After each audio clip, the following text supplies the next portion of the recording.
និស្សិតកម្ពុជាជាង 8,000 នាក់ត្រូវបានបញ្ជូនទៅកាន់សហភាពសូវៀតនិងក្រោយមកជាប្រទេសរុស្ស៊ីជាកន្លែងដែលពួកគេបានបណ្ដុះបណ្ដាលខាងផ្នែកវិស្វកម្មវិទ្យាសាស្ត្រ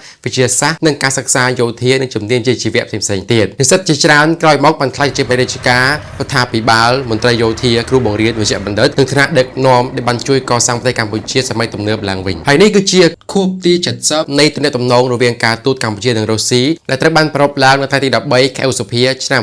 2026ខួបនេះបង្ហាញថាប្រទេសទាំងពីរបានសារទំនាក់ទំនងមិត្តភាពនិងស្ថិរភាពអស់រយៈពេល7ទសវត្សរ៍មកហើយទោះបីជាមានការផ្លាស់ប្ដូរនយោបាយសកលធំៗក៏ដោយដោយសារតែរឿងហេតុមួយនេះហើយរុស្ស៊ីត្រូវបានប្រជាជនកម្ពុជារបស់យើងជាច្រើនអ្នកចងចាំថាជាប្រទេសមួយក្នុងចំណោមប្រទេសដែលបានជួយគ្រប់គ្រងកម្ពុជាក្នុងកំឡុងពេលដ៏លំបាកក្នុងប្រវត្តិសាស្ត្រដំណើរទស្សនកិច្ចកម្រិតខ្ពស់រវាងថ្នាក់ដឹកនាំប្រទេសទាំងពីរបានជួយពង្រឹងទំនុកចិត្តនយោបាយផងដែរនៅឆ្នាំ2015អតីតនាយករដ្ឋមន្ត្រីរុស្ស៊ីលោក Dmitry Medvedev បានមកទស្សនកិច្ចនៅកម្ពុជាដើម្បីពិភាក្សាពីកិច្ចប្រតិបត្តិការលើវិស័យសេដ្ឋកិច្ចចក្រវិទ្យាទេសចរនិងកិច្ចការតំបន់ជាធ្នូមកវិញអតីតនាយករដ្ឋមន្ត្រីកម្ពុជារបស់យើងគឺសម្ដេចហ៊ុនសែនបានទៅទស្សនកិច្ចនៅទីក្រុងមូស្គូនិងទីក្រុងស៊ូជីក្នុងឆ្នាំ2016ដំណើរទស្សនកិច្ចទាំងនេះបង្ហាញថារដ្ឋាភិបាលទាំងពីរចង់ពង្រឹងកិច្ចប្រតិបត្តិការនិងរក្សាទំនាក់ទំនងការទូតចិញ្ចឹមស្និទ្ធតាមរយៈកិច្ចប្រជុំទាំងអស់នេះកម្ពុជានិងរុស្ស៊ីបានពង្រឹងការពិភាក្សាលើពាណិជ្ជកម្មកិច្ចប្រតិបត្តិការវិទ្យាសាស្ត្រហេដ្ឋារចនាសម្ព័ន្ធ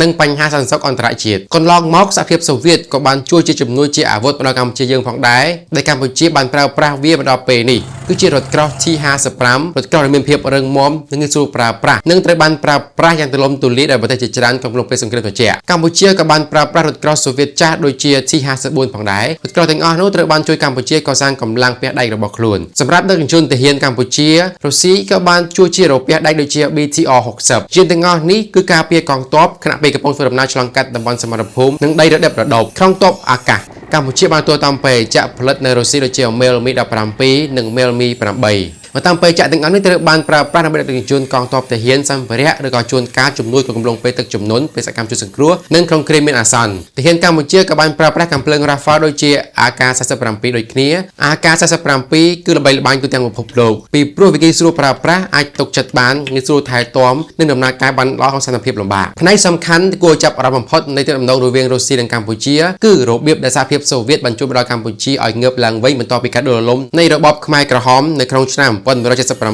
ងកំឡុងពេលនោះកម្ពុជាបានខូចខាតយ៉ាងធ្ងន់ធ្ងរដោយសង្គ្រាមការបល្ល័យពូជសាសន៍ការអត់ឃ្លាននិងការប្រេះបំផ្លាញសាលារៀនមន្ទីរពេទ្យនិងហេដ្ឋារចនាសម្ព័ន្ធសហភាពសូវៀតបានផ្ដល់ការគាំទ្រយ៉ាងសំខាន់ដល់ការកសាងប្រទេសឡើងវិញតាមជំនួយបច្ចេកទេសកម្មវិធីអប់រំនិងជំនួយសេដ្ឋកិច្ចទំនាក់ទំនងនេះបានចាប់ផ្ដើមជាផ្លូវការក្នុងទសវត្សរ៍ឆ្នាំ1950ហើយព្រឹត្តិការណ៍ប្រវត្តិសាស្ត្រសំខាន់មួយគឺជាដំណើរទស្សនកិច្ចរបស់ព្រះបាទនរោត្តមសីហនុទៅកាន់សហភាពសូវៀតក្នុងឆ្នាំ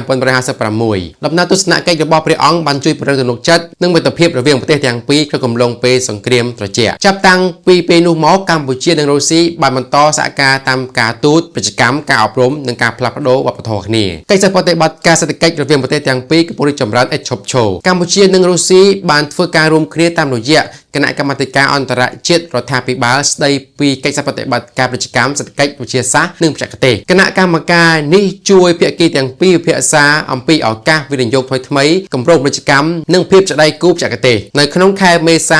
2025កម្ពុជានិងរុស្ស៊ីបានធ្វើជាសហប្រធាននៃសម័យប្រជុំលើកទី11នៃគណៈកម្មការនេះដើម្បីពិភាក្សាអំពីកិច្ចប្រតិបត្តិការនាពេលអនាគតក្នុងវិស័យជាច្រើនប្រទេសទាំងពីរបានចាប់អារម្មណ៍ក្នុងការពង្រីកកិច្ចប្រតិបត្តិការក្នុងវិស័យកសិកម្មធម្មពលបច្ចេកវិទ្យាការដឹកជញ្ជូននិងវិស័យ Digital ទេសចរគឺជាផ្នែកដែលគួរចាប់អារម្មណ៍មួយដែរនៃទំនាក់ទំនងរុស្ស៊ីបានក្លាយជាភាពជាដៃគូទេសចរដ៏សំខាន់មួយកាន់តែខ្លាំងឡើងសម្រាប់កម្ពុជាជារៀងរាល់ឆ្នាំភ្ញៀវទេសចរពីរុស្ស៊ីកាន់តែច្រើនមកទស្សនានៅកម្ពុជាដើម្បីរកតំបន់វត្តសាស្ត្រនិងវប្បធម៌ដូចជាប្រាសាទអង្គរវត្តនិងឆ្នេរសមុទ្រនៃខេត្តព្រះសីហនុនៅក្នុងឆ្នាំ2025កម្ពុជាបានស្វាគមន៍ភ្ញៀវទេសចររុស្ស៊ីជាង 66,000 នាក់ការកើនឡើងនេះជួយដល់សហគមន៍ទេសចររបស់ប្រទេសកម្ពុជានិងពង្រឹងទំនាក់ទំនងរវាងប្រជាជននិងប្រជាជននៃប្រទេសទាំងពីរលើឆាកអន្តរជាតិកម្ពុជានិងរុស្ស៊ីសហការគ្នាយ៉ាងជិតស្និទ្ធតាមរយៈ វេទិកាពាក់ព័ន្ធនឹងអាស៊ានកម្ពុជាបានទទួលទីសំខាន់ជាអ្នកសម្របសម្រួលទំនាក់ទំនងសន្ទនាអាស៊ានរុស្ស៊ីពីឆ្នាំ2021ដល់2024ក្នុងកំឡុងពេលនេះកម្ពុជាបានរៀបចំការពិភាក្សា